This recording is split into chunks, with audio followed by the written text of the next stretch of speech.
7 de la mañana, 8 minutos. Seguimos en RCN Radios, en RCN Radio atentos a la situación en Ecuador tras la aplicación de la denominada muerte cruzada, que implica la disolución de la Asamblea Nacional y el adelanto de las elecciones. Kelly, la última información que viene desde Ecuador. Sí, una decisión que recordemos tomó el presidente Guillermo Lasso Jesús cuando estaba a punto de llegar a un juicio político, cuando se estaba adelantando. Después de recurrir a la muerte cruzada y disolver la asamblea y llamar a elecciones, se aprobó la nueva reforma tributaria en ese país, que es el primer decreto ley firmado por el presidente Lasso tras decretar esta muerte cruzada y disolver la asamblea. Mucha expectativa por el pronunciamiento del Consejo Nacional Electoral para saber cuándo van a ser las elecciones. Saludamos a Mario Cubi, es viceministro de Gobierno de Ecuador. Señor viceministro, gracias por estar en RCN Radio desde Colombia. Buen día.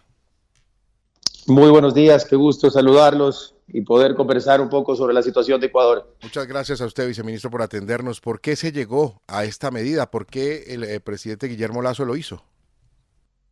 Bueno, primero, creo que es importante que se entienda el contexto ecuatoriano en este aspecto. A veces el término de disolución de Asamblea Nacional puede provocar ciertas dudas en el marco internacional. Primero, dentro de la Constitución ecuatoriana, el artículo 148, y esto está desde la Constitución del año 2008, establece la facultad del presidente, en el caso particular de una grave crisis política y conmoción interna, de aplicar la disolución de la Asamblea Nacional y esto es muy importante porque es conectado, el adelanto o la convocatoria anticipada a elecciones generales, que significa elecciones tanto de asambleístas o congresistas como de presidente y vicepresidente. Es decir, esto tiene una línea muy, muy marcada de diferencia, y esto lo menciono porque es quizás el caso más sonado a nivel latinoamericano hace poco y algunos lo quieren comparar. No tiene nada que ver con lo que pasó en Perú con Castillo. Primero, porque está establecido en la Constitución, y segundo, porque este no es del presidente Lasso diciendo disuelvo la asamblea y aquí me quedo yo gobernando, sino que, como bien mencionaron ustedes en la introducción, ya se convoca a elecciones y estamos esperando que en los próximos 6 días, ojalá hoy, mañana, el CNE, el Consejo Nacional Electoral Ecuatoriano, ya abra el proceso electoral, lo que significa que el presidente Lasso, y aquí el resto del contexto ya en lo político, lastimosamente, lo que él analizó principalmente es que estábamos ante una oposición que simplemente no tenía el interés de los ecuatorianos en mente, sino las ganas de, como sea, bajo cualquier forma, aún mintiendo, buscar recuperar poder desde el Ejecutivo y afectar al presidente de la República. Para que entiendan quienes nos escuchan, este malhadado, inventado juicio político que empezó con una supuesta acusación de traición a la patria, que los burdos exasambleístas empezaron a darse cuenta de su barbaridad jurídica, pues traición a la patria en el contexto ecuatoriano solo se da en conflictos bélicos. Después se quisieron inventar un supuesto peculado por omisión, que no existe en la legislación ecuatoriana y es un sinsentido jurídico porque el peculado requiere del abuso de fondos públicos para beneficio propio de terceros. Al hacerlo por omisión, pues no existe afectación y nunca lograron presentar una sola prueba. Pero para que entiendan, este era el cuarto intento de destitución del presidente Lasso en menos de 2 años de gobierno. El primero fue un intento revocatorio de mandato que fue declarado ilegal por el Tribunal Electoral. El segundo fue también un intento de esto que se llama la muerte cruzada, pero desde el legislativo, porque para que entiendan, en nuestra Constitución esta herramienta está para las dos partes. En junio del 2022 la Asamblea ya intentó ejecutar esto. Lo que pasa es que no alcanzaron los votos. Luego, en enero del 2023, volvieron a intentar una revocatoria de mandato con recolección de firmas que tampoco pudieron lograr. Así que se inventaron este show político sobre el cual no había una sola prueba más que quejas de los ex asambleístas, que era el cuarto intento en menos de 2 años. Eso es lo que configura la grave crisis política que no permitía gobernar y aprobar leyes buenas para el pueblo ecuatoriano. Y por lo tanto, lo que el presidente decidió, y créanme, no es una decisión sencilla, pues significa que el presidente también va a cortar su periodo presidencial. Él fue electo para 4 años, ahora en mayo del mayo 24 cumple 2 y ya iniciaría un proceso electoral donde él puso su cargo a disposición de los ciudadanos para que sea el pueblo ecuatoriano, a través de las urnas, quienes decidan cómo quieren que continúe esto, pero es un mecanismo para resolver ese impasse que la oposición, que lastimosamente no pensó en cómo resolver los problemas del Ecuador, sino cómo atacar a un presidente, nos llevó. Ahora, señor Mario Cubi, usted ha hecho un interesante análisis de lo político. lo que está ocurriendo en Ecuador desde esa perspectiva. ¿Es el correísmo, el grupo que está al lado de Rafael Correa, el que está detrás de esto que ha ocurrido en Ecuador, por lo menos desde el punto de vista de ustedes, o el correísmo como tal no tiene la fuerza para impulsar lo que hicieron los asambleístas? Mira, definitivamente el partido Revolución Ciudadana del expresidente Correa, bueno, y prófugo de la justicia Correa también, tuvo mucho que ver en esto. Tenía un bloque amplio de asambleístas que estaban claramente en el ejercicio y de hecho 2 de los 4 acusadores son de ese partido. Sin embargo, no creo que vale la pena darles el mérito completo, porque también hubo muchos otros asambleístas, la mayoría expulsados de sus ex partidos. Ya no eran independientes, fueron expulsados algunos de alas radicales de Pachacutic, de Izquierda Democrática, y lastimosamente también hay que decirlo, el Partido Social Cristiano, que era tradicionalmente un partido de centro derecha y de derecha, que se unió al menos en este ejercicio. Ahora, es curioso, ¿no? Ayer querían ya borrar lo que hicieron para que ahora que entramos de elecciones sus electores no recuerden que se aliaron al grupo de Correa con tal de tratar de afectar al presidente de la República. Así que sí, sin duda tuvieron que ver, pero no les diría que fueron los únicos o que pueden llevarse todo el mérito, y que finalmente lo que se decidió no es una victoria para nadie. Eso para mí es importante aclararlo. Algunos dicen que es una victoria haber llegado a esto de un partido o de otro. La realidad es que el presidente Lasso, siendo un demócrata responsable, lo que identificó es que tenemos que encontrar la manera de que sea el pueblo ecuatoriano el que gane, y no que por peleas politiqueras o intereses protervos sigamos en un impasse que lo único que afectaba era a la gente que necesita cambios pronto. Claro, viceministro, y vimos algunos pronunciamientos del expresidente Rafael Correa incluso llamando a protestas por esta decisión de la muerte cruzada. De aquí en adelante se presentan elecciones. ¿Usted cree que el presidente Guillermo Lasso se va a presentar a estas nuevas elecciones y cómo ven ustedes el panorama? Mire, en primera instancia, en efecto, lo que hay que entender es que se le entrega a la ciudadanía la posibilidad de escoger. Quien quiera reclamar en este momento, primero, es curioso como a veces parece que hay problemas de bipolaridad. Si tú te das cuenta en redes sociales, hace un par de semanas estaban pidiendo esta coloquialmente llamada muerte cruzada, que es la disolución de la Asamblea. Ahora que se da, que parece que no se dio como querían, ahora quieren marchas y acciones de inconstitucionalidad. Miren, la realidad es que en este momento el decreto ejecutivo está publicado y en virtud de la legislación ecuatoriana ha surtido efectos de pleno derecho. Así que desde ayer en la mañana los señores son ex asambleístas, ya no forman bancadas en el Congreso Nacional, y el presidente, en virtud de la legislación ecuatoriana, ya ha solicitado al CNE convocar elecciones.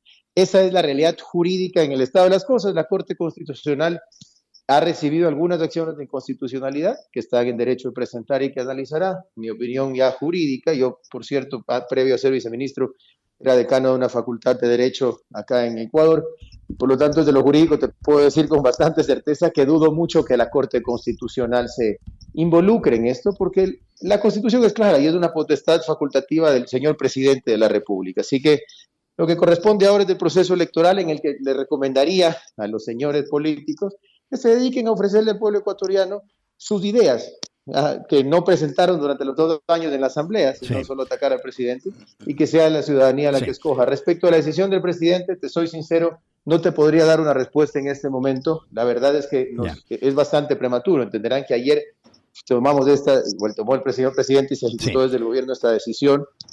Faltan algunos meses para que eso se defina. Hoy nuestro enfoque y nuestra concentración está en poder, aprovechando la potestad que la ley da de estos decretos de ley en materia urgente económica, poder implementar la mayor cantidad de beneficios dentro de lo que fue siempre la intención, el plan de gobierno del presidente de la República, que no se pudo hacer por el bloqueo político y que en estos meses esperamos poder hacer sentir a los ecuatorianos.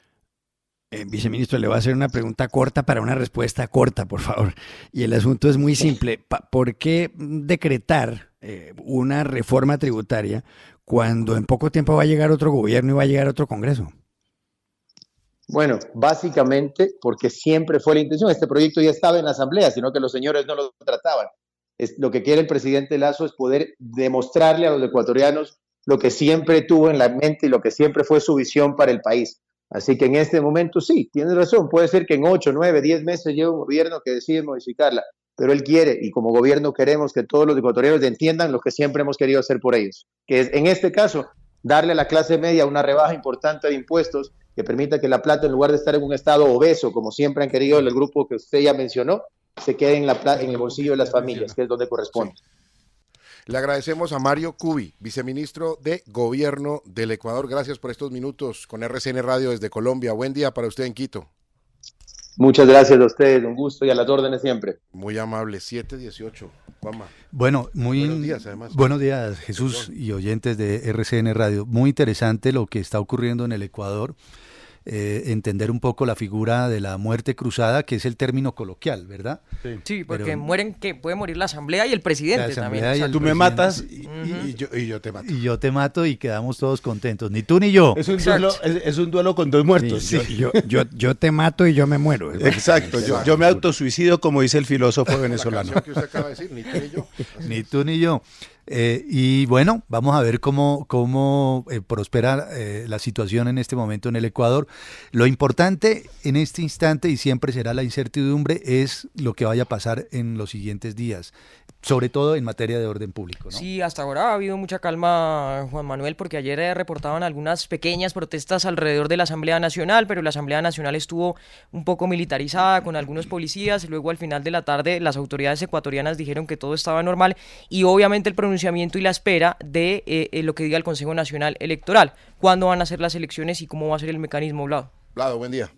Hola, Jesús y compañeros de mesa, y sobre todo un saludo a los oyentes en esta mañana, que está mucho más bonita que las que hemos tenido los otros días aquí en Bogotá. Hoy este día en Bogotá está muy lindo. Está lindo. muy agradable. Sí. Pues los vientos que soplan de Ecuador son interesantes porque se está cumpliendo, como decía el viceministro, se está cumpliendo con la ley. Nadie se está saliendo de los cauces institucionales y es lo que debería ocurrir.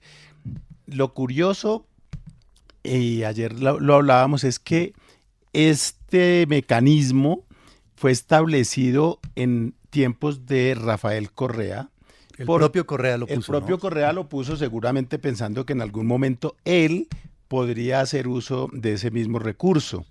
Y cuando le toca a otro presidente hacerlo, entonces él ya habla de que es inconstitucional, que es un golpe, pero a la vez dice que es una manera de librarse de Lazo, que, como decíamos, puede presentarse como candidato para esta nueva elección, a ver si la ciudadanía lo ratifica en el cargo o simplemente lo obliga a apartarse. Y sería una elección con doble vuelta y todo, ¿no, Kelly? Claro, sería doble vuelta. Les toca hasta el final, obviamente. Son las mismas elecciones como si fueran presidenciales normales. Solo que normales. son por un periodo más breve. Más corto. Como un añito y pico, ¿no? Pues por año. Son 6 años. Cuatro. ¿4? Son 4 años. Por eso llevaba 2. Y todavía no lleva 2. Sí, como por año y medio. Le queda como para casi los 2 años. Como año y medio. No, porque las elecciones son en un periodo de aquí a 6 meses. Tiene toda la razón. Entonces, de aquí a que sean las elecciones y toda la cosa, sería como año y medio lo que gobernaría el próximo presidente o lo que completaría el término del presidente Lazo. Pero pues es una cosa interesante y sobre todo eso, hacer un llamado a que las cosas sigan por los cauces institucionales, pero también hay una cosa que hay que ver, y es que, como decíamos, el hecho de que Correa primero esté ausente, porque no está físicamente en Ecuador, y segundo esté subyúdice, yo creo, subyúdice porque tiene deudas con la justicia, ¿no? Esto no es un rumor ni nada, él está condenado por delitos. Lo acaba de llamar el viceministro del prófugo de la justicia, Rafael Correa. Correcto. Y entonces yo creo que esos llamados que él está haciendo no están calando tantísimo en la población, y eso pues debería tomarlo en cuenta también el señor Correa. 7:22.